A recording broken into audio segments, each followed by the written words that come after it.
My fiancé proposed with a ring that cost less than his gaming console, and when I brought it up, he blew up and revealed his master plan, and I feel like I don't even know the man I almost married. So my fiancé is quite well off, and while I don't make as much as him, I certainly would not be struggling on my own. He rotates between a few very expensive watches that he wears to work, and while we have a good grasp on financial literacy, we aren't shy about spending for the important parts of life. We openly share finances, so I know he isn't secretly in debt or any such nonsense. The ring is nice and understated, but more of a nice stacker than an engagement ring to show off. The stone, which I'm doubtful of being a diamond, is quite small. It is not heirloom. When friends or family get engaged, there is always the excitement in sharing the news, and inevitably someone will ask to see the ring, and then everyone coos over it, and it's a good time. When I showed mine, the mood got awkward and they feigned excitement just long enough until it was okay to change the topic. This is not a knock on them, they are just terrible liars. I would like to make clear that I am not expecting a 3-month salary ring or an over-the-top wedding.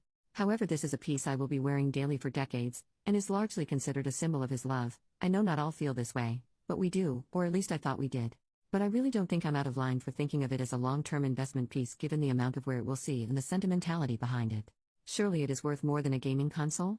Am I being a jerk here? Edit. I'm getting a lot of the same questions, so I thought I would put the answers here. We had briefly talked about overall style, and he has access to my jewelry box to know the stuff I typically wear. As the price of the ring wasn't very important to me, the budget for it was never really discussed, which I see as a mistake now, but I didn't realize that this could be a problem. Price is not important so much as I don't care if he spent $1,000 or $100,000 on it, but this ring looks cheap. It is not quality craftsmanship. The dampened excitement of showing off my ring was only a part of my post, the rest being that his drastic low ball on a piece I will be wearing every day for the rest of my life doesn't seem like the symbol of love one traditionally associates with engagement and wedding pieces. It's about having a very wealthy fiancé that invests more into the latest gaming console than he does a lifelong symbol of our love. To you, a ring might be just a ring, but unless otherwise discussed, it would be silly to assume it to be a throwaway item. In my culture as well, the engagement ring is paired with the wedding band, not replaced. We share our finances, and I saw the charge on the bank statement. If he paid in cash as well, then he overpaid. Given that he has bought me more expensive jewelry in the past and sees what I wear on a regular basis, for him to lowball an important item this much seems pretty far out of left field and not something I thought I would have needed to clarify with him even if we had a longer conversation about it. Obviously, in hindsight, I should have. I think I am more hurt with what it says to give your fiancé such a low-priced ring when money clearly isn't the issue than the fact that the ring itself was low budget. If we were worse off and $150 took effort to save for, I would be over the moon at what he got me and shoving it in everyone's face. However, this is not remotely the case. He has gifted diamond studs and other fine jewelry before and will splurge a bit more if it's something for the both of us, for example a surprise getaway weekend for a holiday.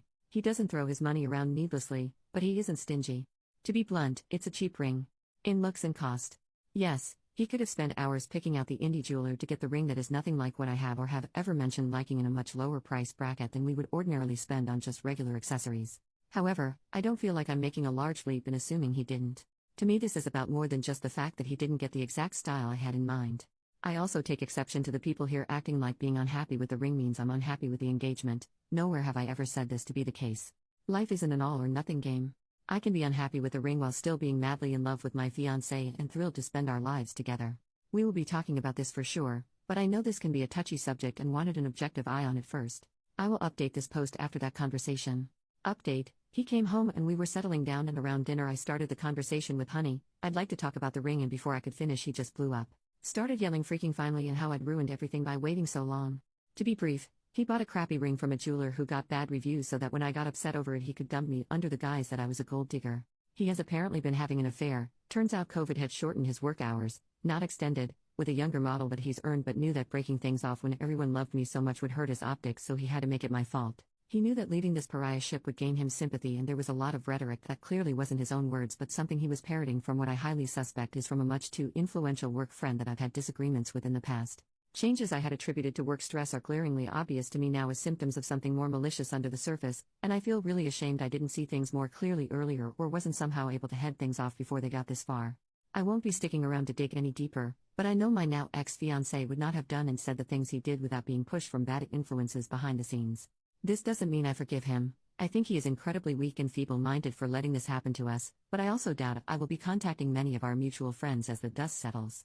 I left in the middle of his tirade around the 15-minute mark and am staying with at my mother's. I haven't cried yet, and I think I'm still waiting for it all to suddenly make sense, but I know logically it might not ever. Thank you to everyone who responded to my post and offered your thoughts. I don't think anyone could have predicted what was going to happen from the information I gave. On the plus side, if there is one, is that I don't have to wear the freaking hideous ring anymore. Latest update: his family did find out, though I believe on a very surface level. I do not reach out, and I do not have contact with many of the people that I considered myself close friends or potential family to. His very harebrained plan for optics was sort of so bad it's good again. Like myself back then, many people don't seem to believe he is capable of that kind of scheme, so they have just decided he didn't. I did try to maintain a couple mutual friends but had to break it off after they would refuse to acknowledge what he did. I didn't need them to take sides, I just wanted friends I didn't have to censor a major life event from. I have heard that at least as of a month ago he and the affair partner were still together. I saw a picture and she is wearing very expensive, and hideously gaudy, jewelry, but it is not on any outsider to judge their relationship. For at least a split second of the photo it looked like they were genuinely smiling at each other, and seeing his dimples again and in that context was very difficult. So no, the pain isn't gone. I did not find a Prince Charming after. I did not make good choices in general in that regard and am now single again. However, I am finally processing and going through true healing that should have started when this all went down and not after some extended self-care that put other areas of my life in jeopardy. I'm fine, not great but better than I was. All things considered, I'm still incredibly fortunate in life, and I am doing my best to celebrate what I do have rather than look at what and who I don't.